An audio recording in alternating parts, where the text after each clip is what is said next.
इसलिए जगत को यदि अनिश्वर से समझे कि जगत में ईश्वर नाम की कोई वस्तु नहीं है, तो इन लोगों को केवल कर्म में ही महात्म्य रहता है। कर्म करो, शुद्धि करो, पवित्र करो, लेकिन ईश्वर को मानते नहीं। और इसीलिए उनके लिए जीवन क्या है? अपरस्पर संभूतम किमन्यत काम हेतुकम। तो जगत का निर्माण करने वाला कौन है? काम है। इसको कामना हुई, उसने बिल्डिंग बनाई, उसकी कामना हुई, उसको तोड़ दिया। माने जगत में काम को ही महत्व देते हैं, शाम को नहीं, क्योंकि उनके हृदय में परमात्मा के प्रति अस्तित्व की भावना ही नहीं है। देखो संतो, एक बहुत महत्व की बात आती है। हमारे सबके जीवन में जो सबसे बड़ी समस्या है, वो समस्या है मैं की। जो कर्म करता है उसका मैं और तगड़ा होता है।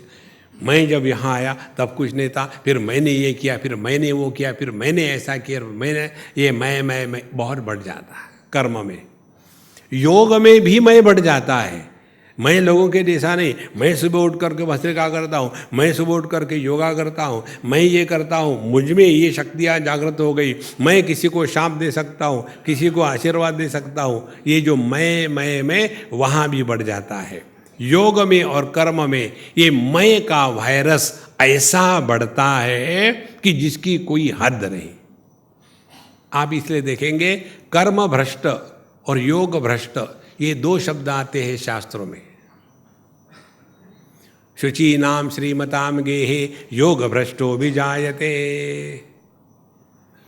तो ये मैं से बचने का जो तरीका है वो है भक्ति का। इसीलिए भक्ति में रहने वाले ना तो वो कर्म को महत्व देते हैं, ना तो योग को महत्व देते हैं।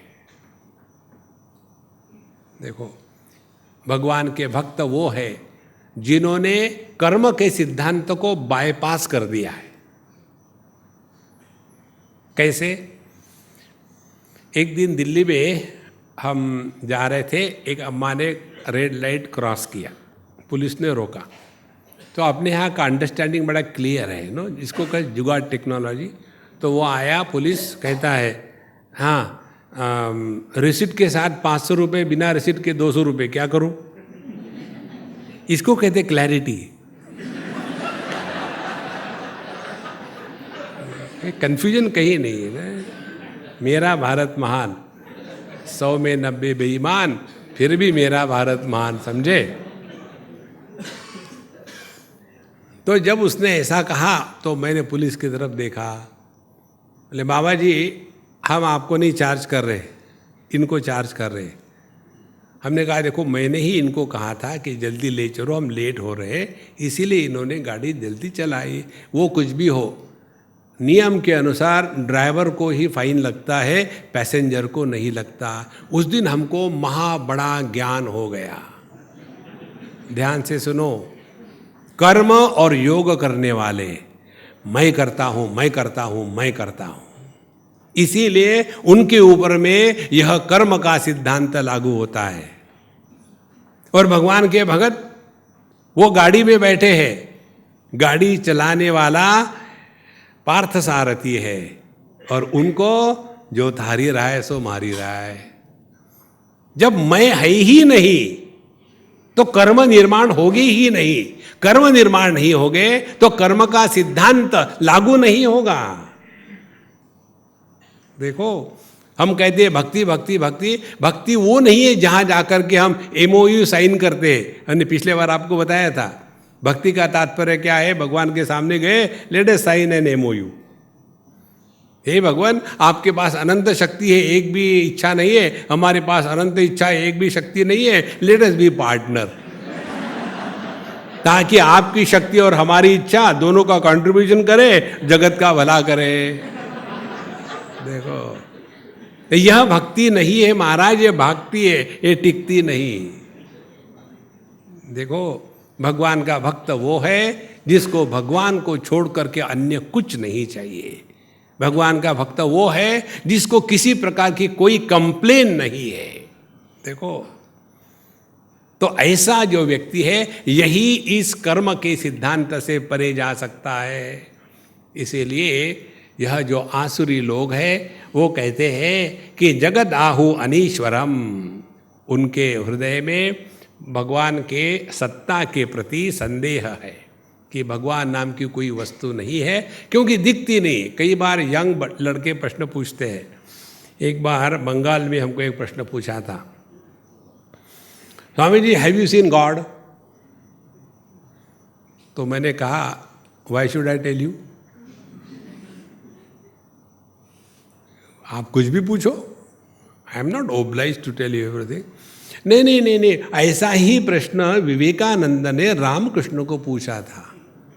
हमने कहा तुम विवेकानंद हो, मैं रामकृष्ण नहीं हूं। देखो, जब हम कहते हैं भगवान को देखा है, क्या इसका तात्पर्य क्या है? हमने भगवान को अपने दृष्टि का विषय बना लिया।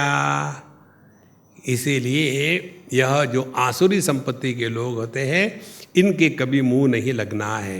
वो जो कहते हैं हाँ कह के निकल जाओ, अपने दिमाग को कभी खराब मत करना। जगत में सबसे मूल्यवान वस्तु यदि कोई है तो वो है अपने मन की शांति। सबसे मूल्यवान वस्तु, जिसके कारण अपने मन की शांति नष्ट होती है, उससे अपने आप को बचाओ, बाकी सब ठीक है। इसीलिए किसी को सुधारने का प्रयत्न मत करना। हमारे कोई सिद्धांत है, एक सिद्धांत है किसी को सुधारने का प्रयत्न नहीं करते, दूसरा सिद्धांत है किसी को मदद करने का प्रयत्न नहीं करते, तीसरा सिद्धांत है किसी को खुश करने का प्रयत्न नहीं करते, चौथा सिद्धांत है किसी को किसी की समस्या क्या होगी ऐसी कल्पना हम नहीं करते, उसकी समस्या उसकी है, व्हाई शुड वी वरी। देखो, नहीं तो no I wanted to make him happy but he doesn't become happy. Has God been able to make you happy? No. How can you make somebody happy? इसीलिए किसी को भी खुश करने का प्रयत्न कभी मत करना, ये असंभव है। भगवान ने इसलिए छोड़ दिया। और किसी को दुखी करने की आवश्यकता नहीं। हर एक आदमी सेल्फ सफिशिएंट है, हर एक के अंदर में वायरस भरा हुआ है दुखी होने का, वो भेज रहा है कि मन्यत काम हेतुकम एताम दृष्टिम अवष्टभ्यः नष्टात्मानः अल्पबुद्धयः प्रभवन्ति उग्रकर्माणः क्षयाय जगतः अहिताः। तो ऐसे जो आसुरी संपत्ति के लोग हैं, एताम दृष्टिम अवष्टभ्य, उनको लगता है कि अब तो मेरे जैसा कोई है नहीं, भगवान वगैरह कुछ नहीं है, सब कुछ मैं ही हूं। और जब व्यक्ति के ऊपर में अंकुश नहीं रहता तो व्यक्ति का जीवन पशुतुल्य हो जाता है। ये बात ध्यान से सुनना। आपने भागवत की कथा सुनी होगी, उसमें अजामिल का एक प्रसंग आता है। उस प्रसंग में बताते हैं, मरते समय अजामिल ने अपने लड़के को बुलाया नारायण, और उसके बाद एकदम प्राण निकल गए। तो आखिरी जो वृत्ति थी उसकी वो नारायण की थी। तो उसके पश्चात भगवान नारायण के दूत जो पार्षद है वो इसको लेने के लिए आ गए। उधर से यमराज के दूत आ गए, क्योंकि ये तो हमारी कैच है। अब दोनों का झगड़ा शुरू हो गया, ये हमारा है, ये हमारा है। तो फिर इन पार्षदों को यमराज के लोगों ने पूछा, तुम कौन हो? क्योंकि कोई भी मरता है तो उस पर तो हमारा अधिकार होता है, तुम कौन हो?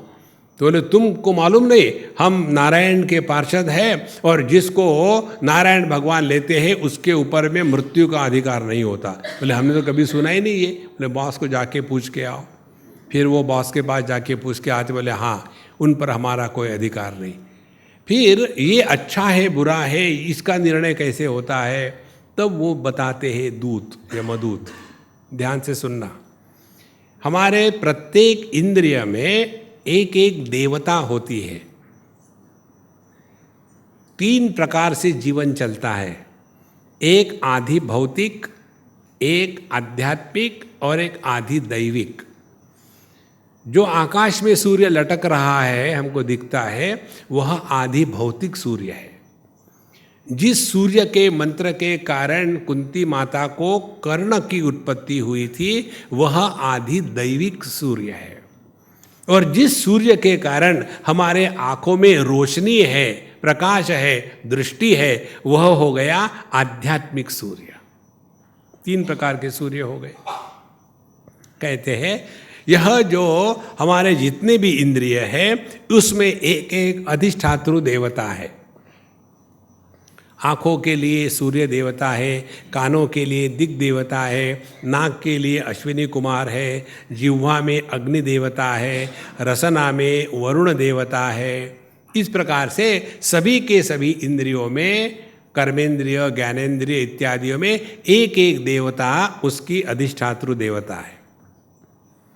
जब देह का त्याग करता है जीव, उस समय ये सभी की सभी देवता उस इंद्रिय के द्वारा क्या क्या हुआ था उसका पूरा रिपोर्ट यमराज को पहुंचा देते हैं जीव पहुंचने के पहले। तो जब जीव जाता है 13 दिन के बाद यमराज के पास, उनके पास पूरा डाटा है और उसके ऊपर में एक्शन हो गई है, और उसके बाद इसको नरक में भेजना है कि कहाँ भेजना है। एक व्यक्ति गया और झगड़ा करने लगा, कुछ भी हो मैंने जितना भी पुण्य किया है मुझे पहले स्वर्ग जाना है। बोले नहीं, यहाँ का नियम ऐसा है, पहले आपको नरक में जाना पड़ता है फिर स्वर्ग में। बोले नहीं, हम तो स्वर्ग में जाएंगे, नरक में नहीं जाएंगे। झगड़ा शुरू हो गया। हो सकता है अहमदाबाद का हो। तो वहाँ जाने के पश्चात यमराज ने कहा क्या भाई झगड़ा क्यों, भीड़ हो गई है? बोले ऐसे ऐसे। बोला भेजो उसको इधर। तो पहुंच गए। क्या हो गया? बोले देखो मैंने जिंदगी में 4 आने दान किए हैं, उस 4 आने के बदले में मैं स्वर्ग में जाना चाहता हूँ, लेकिन ये कहते नरक में जाओ। यमराज कहते कैशियर 4 आने वापस करो भेजो इसको नरक में हमेशा के लिए। ध्यान से सुनना, जब हम नहीं थे यहाँ, आप लोग बैठ करके कौ शुरू हो जाता है। जैसे किसी को पता चलता है समझ आ रहा है, अब इसी को अपने में लगाओ। ध्यान से सुनना, जब कोई भी वाणी से शब्द का उच्चारण होता है, शब्द के उच्चारण के पहले हृदयस्थ भगवान इसको जानते हैं। कोई भी कर्म अपने हाथ से होता है, वो करने के पहले भगवान इसको जानते हैं। कोई भी वृत्ति मन में उठती है तो उस वृत्ति के उठने के पहले प्रभु उसको जानते हैं। जब हम इसके बारे में अवेयर हो जाएंगे, somebody is watching me, अपने आप सभी के सभी गलत कार्य, गलत प्रवृत्तियां शांत हो जाती है। Only this much is required. Remain aware that the Lord seated in our heart is observing everything. इस सावधानी से जीने को साधना कहते हैं। लेकिन इसके लिए दैवी संपत्ति की आवश्यकता है। एक गुरु महाराज थे, उनके 2 शिष्य थे। अब गुरु में को सोचा उन्होंने कि एक को बैठाना है गद्दी पर, वो जाने चाहते थे जंगल में, तो किसको सिलेक्ट किया जाए? दोनों को माचिस दी, 2 माचिस। कहा देखो इसको जा कर के अलग ऐसी जगह जलाओ जहाँ कोई नहीं देख रहा हो। तो जो स्ट्रीट स्मार्ट था वो बाथरूम में गया, फटाफट जला करके 15 मिनट में ले आया। और उन्होंने 24 घंटे का टाइम दिया था, तो जब तक के टाइम पूरा होता नहीं तब तक के डिसीजन हो नहीं सकता। तो 24 घंटे के बाद दूसरा शिष्य आया और उसने एक भी तीली नहीं जलाई थी। तो पहला शिष्य सोचता है देखो ये तो बेवकूफ़ था, मुझे मालूम था, अब तो मैं यहाँ का गुरु महाराज बनने वाला हूँ। तो उन्होंने पूछा भाई तुमने क्यों नहीं जलाई? बोले महाराज आपने बताया था ना जहाँ कोई नहीं हो वहाँ तीली जला करके ख़त्म करो। मैं सब जगह गया, लेकिन जहाँ भी मैं जाता था वहाँ मैं था। देखो सूक्ष्मता, यही सूक्ष्मता साधु संतों के जीवन में होती है। उनको मालूम है कि बैठने वालों में कौन होगा क्या पता है। कोई भी व्यक्ति हमारे जीवन में आता है, किसी भी भेष में वही आ सकता है। जितना हम इसके बारे में सजग रहेंगे, उतना हमारा जीवन अपने आप सुधर जाएगा। देखो, ये बात केवल सुनने की नहीं, इसको हृदय में जागृत करें। ये जो दुनिया चल रही है, ये ऐसी ही नहीं चल रही। It is not a black hole theory. एक बार एक सज्जन हमसे पूछ रहे थे यूएसए में, Swami ji according to Vedanta how do you think the world is created? तो हमने कहा Vedanta does not answer wrong questions. तो उनको बड़ा खटका हो, बोले नहीं। हमने कहा आप बताओ आप क्या कैसे? बोले ब्लैक होल थियरी और big bang theory. Can the bang be there without two things? Any bang require two things, only one thing cannot have a bang. तो when there are two things the world is already there. तो कहाँ create हुआ? और black hole, hole is not an object. दीवाल में जब whole होता है तब उसको खिड़की कहते हैं। दीवाल के अभाव को खिड़की कहते हैं। खिड़की नाम की कोई वस्तु थोड़ी है। तो जब आप कहते हो ब्लैक होल थियरी, होल किस में हुआ? तुम्हारे बुद्धि में कि मेरे बुद्धि में? तो फिर हमने कहा देखो, इस चक्कर में मत पड़ो, यह तत्व बुद्धि के परे है। इसीलिए ये जो आसुरी प्रकृति के लोग हैं, एताम दृष्टिम अवष्टभ्य, यह जो दृष्टि है कि जगत में ईश्वर नाम की वस्तु नहीं है, इस ईश्वर को आपको समझना है ना। आपको एक सिंपल उदाहरण देते हैं। आजकल ये चल रहे हैं ना इंटरनेशनल क्रिकेट मैच, 3 इसमें पार्टियां होती है। एक बैटिंग वाली, एक फील्डिंग वाली और तीसरी होती है अंपायर। आउट हमेशा बैट्समैन होता है, अंपायर कभी आउट नहीं होता और बॉलर कभी आउट नहीं होता, फील्डर भी कभी आउट नहीं होता। आउट केवल बैट्समैन होता है। तो बैट्समैन जो है वो है जीव, और फील्डर जो है वो है जगत।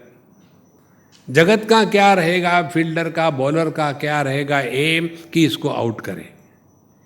तो अनेक प्रकार के वस्तु, विषय, देश, काल, परिस्थिति, इनके गुगली बॉलिंग आ रही है।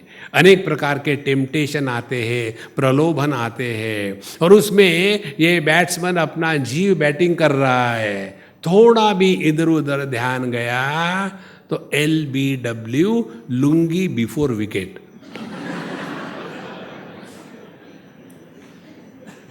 आउट। एक बार हम बच्चों के साथ खेल रहे थे क्रिकेट, और वो उन्होंने बॉल जो फेंका वो हमारे लुंगी में अटक गया और हमने उसको पकड़ लिया। कहाँ गया बॉल, कहाँ गया? ने पता नहीं, खत्म हो गया होगा। तो एक बच्चे ने कहा स्वामी जी LBW। मैंने LBW का मतलब क्या? उसने मुझे बताया, लुंगी बिफोर विकेट। तो यानी बैट्समैन और यह दूसरी टीम, दो में से एक ने समझो वॉक ओवर दे दिया, तो क्या वो मैच हो सकती है? तो जब तक के जीव है, जगत है, तब तक के ईश्वर है। जो व्यक्ति ईश्वर की सत्ता को नहीं मानते, वो केवल कर्म में फंस करके किसी भी प्रकार की उल्टी सीधी बातों में फंसे रहते हैं। तो एताम दृष्टिम अवष्टभ्य नष्टात्मानः अल्पबुद्धयः।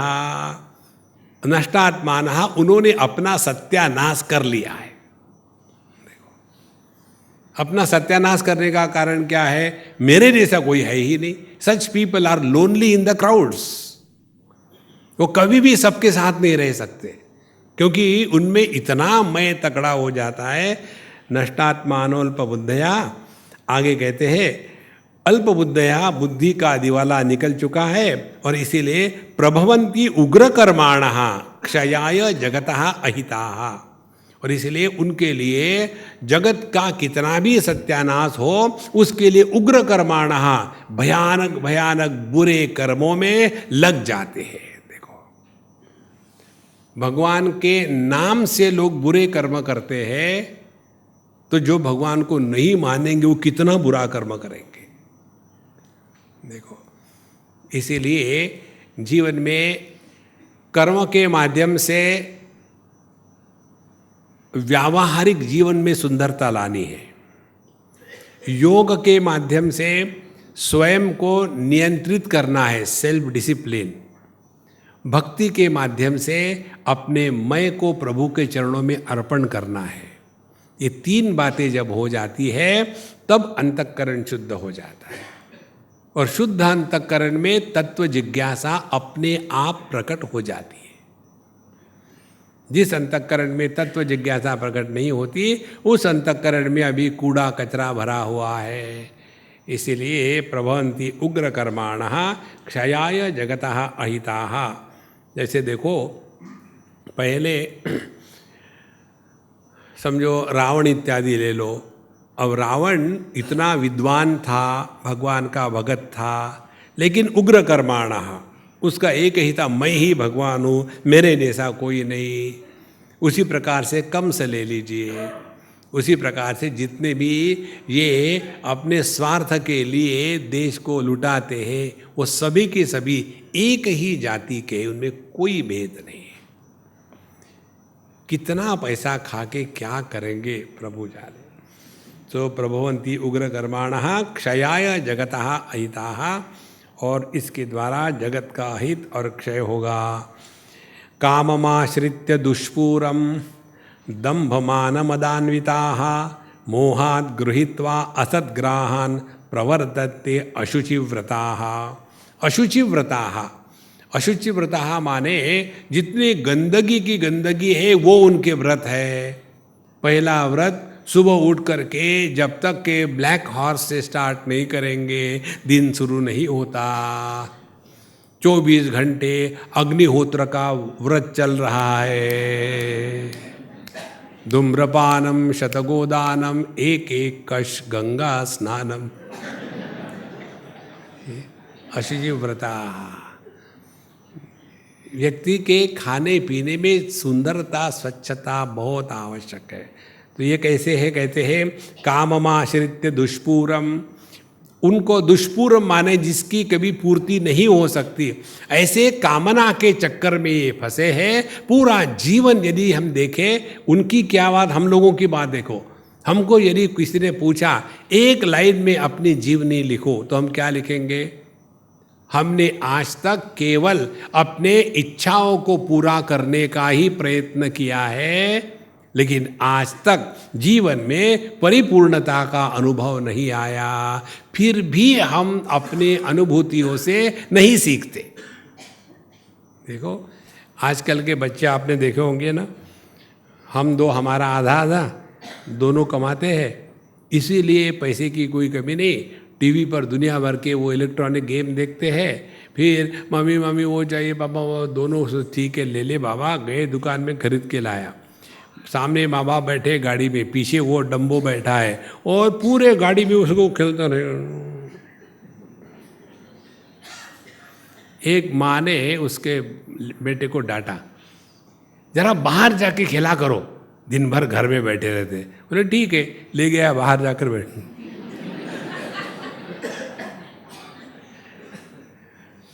और फिर वो गेम होने के पश्चात फिर वो आउटडेटेड हो जाता है। हाँ, it's okay now, new game. In short, हमने आज तक कितनी हमारी इच्छाएं पूरी करी, लेकिन कभी इस पे थोड़ा सोचा क्या? इच्छा को पूरा करके जीवन में परिपूर्णता नहीं आती। इस इच्छा के रोग को समझ लो आप। देखो, जहां जहां दर्द होता है, दुख होता है, कष्ट होता है, पेन होता है, वहां हम नॉर्मल नहीं होते। एक सिंपल रूल है, हम अपने कान को कभी सोचते भी नहीं अपने कान के बारे में, लेकिन उस कान में यदि कुछ हो जाए कि उस कान में कुछ फुंसी हो जाए या कहीं कट जाए, कुछ हो जाए, तो हमेशा उस कान के बारे में विचार मन में आते हैं, हम वहाँ जाए, क्योंकि वहाँ दर्द है। तो जहाँ जहाँ दर्द है वहाँ वहाँ एबनॉर्मल है। क्लियर? तो हम करते क्या है? उस दुख को मिटाने का प्रयत्न करते हैं। मन में यदि इच्छाएं नॉर्मल होती तो इच्छाओं के कारण हम कभी दुखी नहीं हो सकते थे, लेकिन हमारे दुख का कारण इच्छा मात्र है, काम मात्र है। मुझे ये चाहिए था, ये नहीं मिला, मैं नहीं खाना खाऊंगा। मत खाओ, अच्छी बात है।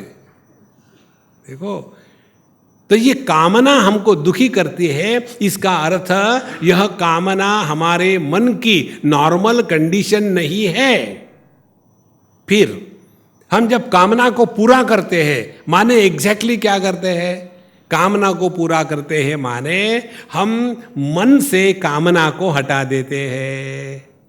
जहां मन से वो कामना हट गई तो मन नॉर्मल हो गया, और मन नॉर्मल हो गया तो आनंद का अनुभव आया।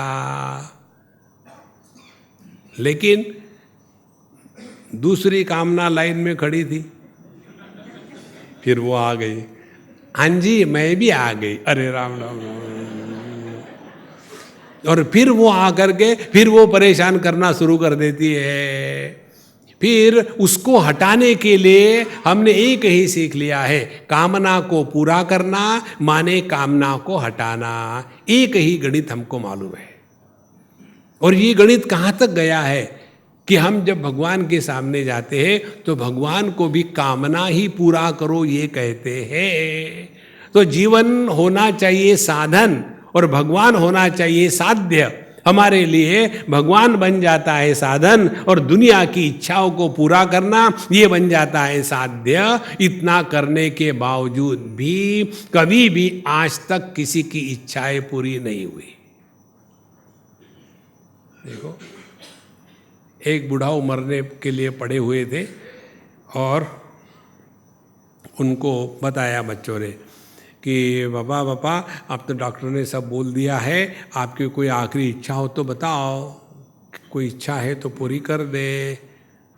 मरने के लिए पड़े हैं और कहते, देखो बेटा, ये डॉक्टर ने दवाई के चक्कर में मेरे खाने में बड़े पाबंद लगा दिए थे, इसीलिए मरने के पहले यदि मुझे एक चिकन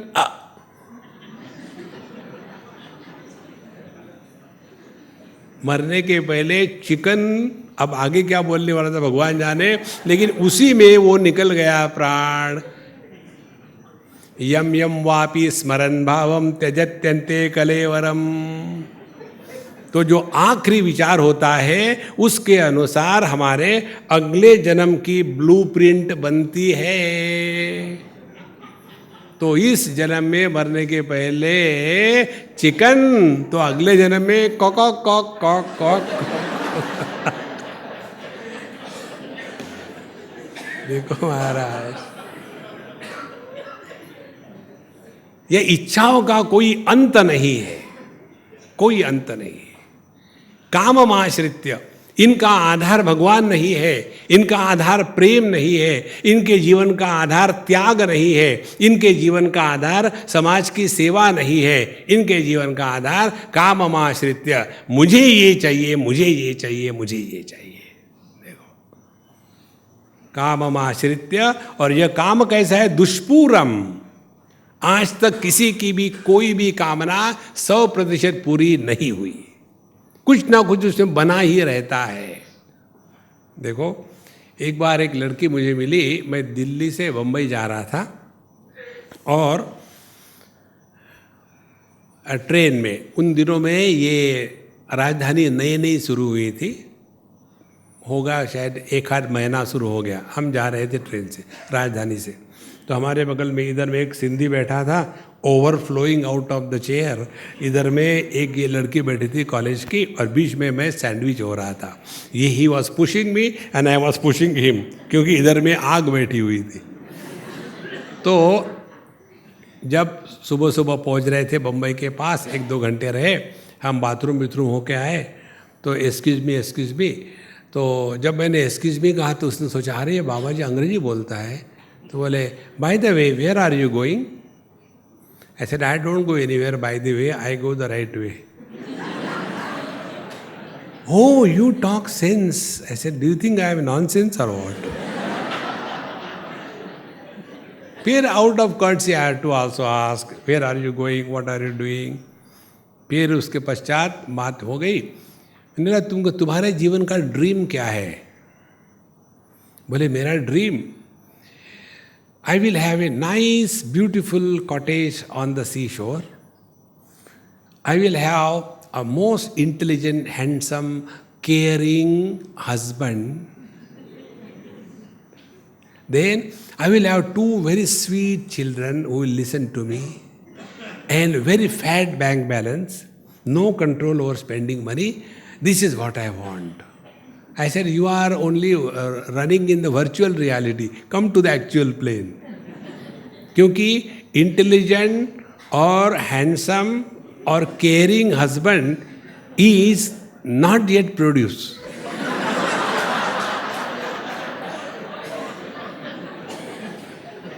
कारण ये है कि जो इंटेलिजेंट होते हैं वो हस्बैंड कभी होते ही नहीं।